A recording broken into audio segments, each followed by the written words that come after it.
Welcome back to another episode of Silent Pals Go to the Movies. This is another Throwback Thursday review, and I'm here with my friend Touly. Say hi, Touly. Hi, guys. And today we're going to be reviewing The Breakfast Club. And just a fair warning, there's going to be spoilers up ahead, so you've been warned. 5 high school students meet in Saturday detention and discover how they have a lot more in common than they thought. So this movie came out in 1985, so it's really right up my alley in my generation gap. I'm going to start off with my pros. It's a generation movie, like I said. Everybody who sees this movie can basically identify with one of the 5 characters. As long as you're a teenager in high school, you can identify with one of the 5 main characters. The actors, these are actors that represented the 80s. For example, Molly Ringwald.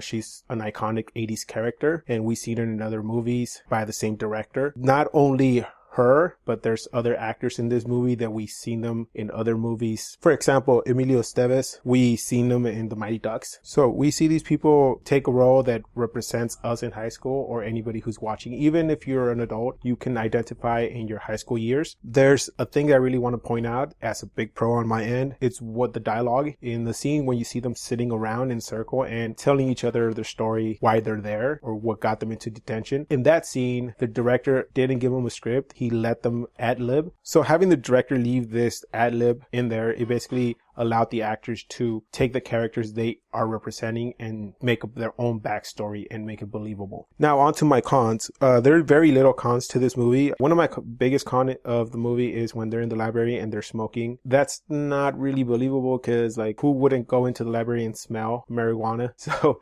that I could easily overlook that. But then there's another scene that happens in that same part of the movie where the athlete is in a room and he screams and the door is made of glass and it shatters. That basically to me didn't seem like it was in the right movie. I fell out of the movie when that happened. And that scene, if you ask the director, he basically says that was one of his biggest regrets, that he added it or he included it in the movie. There's other parts in the movie that we can identify as mistakes. We can easily overlook it. We do have to admit that there's some minor errors here and there. So with that, I'm going to pass it on to my friend Touly and see how he saw the movie and what grade he gave the movie.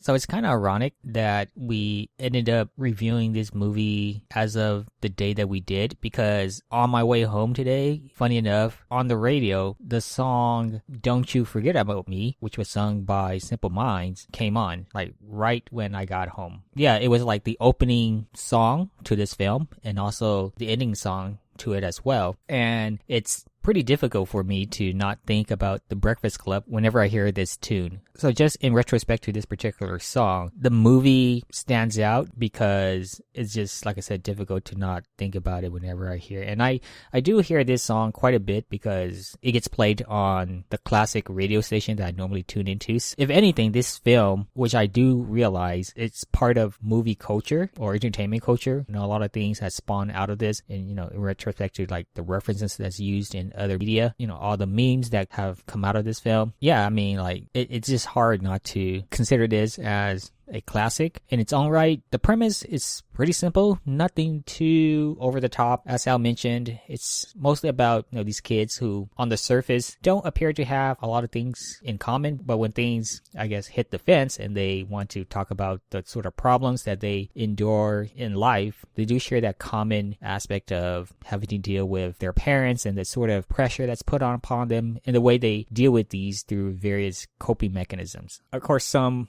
a little bit more serious or over the top or extreme than the other, but it does give us a spectrum to the sort of characters that are in this film. And, if you were to look at it in a realistic setting, it is very likely that these sort of traits can be seen in real life as well. Issues that teens go through, which I'm pretty sure a lot of us can relate to in some retrospect or another growing up. But aside from the simple story, I think the one thing that I could appreciate about this film is the sheer randomness, because at the end of the day, if you just take away the serious aspect of the film, I look at this film as a bunch of random scenes that do not transition into one another that well. For example, you'll get a scene where they all of a sudden are doing drugs, and maybe it's due to some indirect peer pressure which leads one of the characters to just follow Bender to start doing the drug. And I personally thought that the athlete would not have gone this route, but he ended up doing so.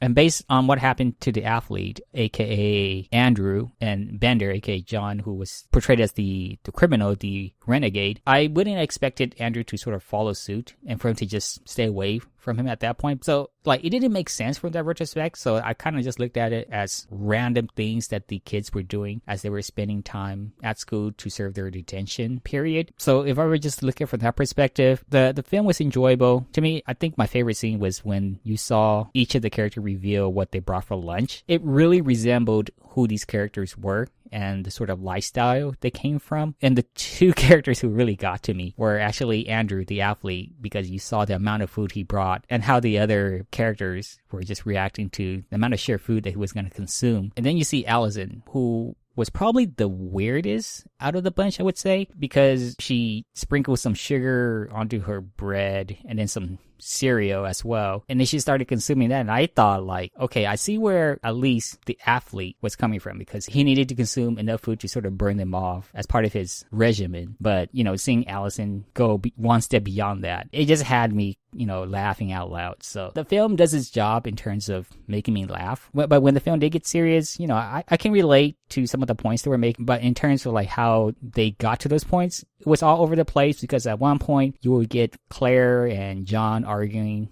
at one another, and then all of a sudden they're all best buddy for a bit, and then a second later John turns on Claire, makes her cry. It's all over the place in retrospect like that. So I just tried to look at the film in terms of, did it entertain me in the end? And I would say it did, with such an iconic song to back it up too. Even though I can say that I can relate to some of the kids, I could relate to the principal as well, who was played by Paul Gleason, who was kind of afraid of where his life would end up being because of the kids that he were sort of keeping an eye on, because he was worried that his life was going to be in danger down the road, because these were the sort of people who were going to grow up to sort of lead the country. And I could sort of sympathize with that, because in the scene where he was talking with the guy who was the janitor, you got to know the principal a little bit more and see where he was coming from, and that he wanted to become, you know, his desire to become a teacher was to make a difference for the students that he was going to teach. But it turned out that was going to be more difficult to accomplish than he initially thought. And I could at least appreciate the struggle of that too, and relate to that. So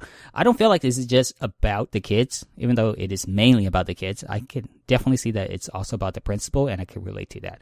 And even to a degree, the janitor as well. So the film was a little over an hour and 30 minutes. I would say that's a decent amount for the sort of film. Again, I'd look at it as sheer randomness, even though they did sprinkle in some serious moments. If anything, I would say if they were able to transition some of these scenes better so that it feels more believable when a character interacts with another in such a way that I can accept the moment for what it is, versus it being kind of random. And at that point, I just toss the logic aspect of the film away and just try to treat it as a film with random fun scenes with some serious tonality to it at certain point to sort of dial things back a bit. But I guess if the film accomplished that, then maybe we would have to sacrifice some of the things that I did enjoy about it. Again, the randomness of the film. I mean, how can you explain Claire kissing John at the end right in front of his dad, who was picking her up? Like, she was literally standing in front of that car. And I imagine, given the lifestyle that Claire lives and the sort of expectations that her dad has on her, the dad would have immediately gone out of the car and questioned why this person was kissing her daughter. So again, logic, I feel like I need to throw out of the window, but I still have to weigh it into my score as well. Otherwise, it wouldn't be fair when I'm critiquing other films too. So in the end, I'm going to give the film a 6.5 out of 10, just for the sheer fun of it. But story-wise, it could have been pieced better.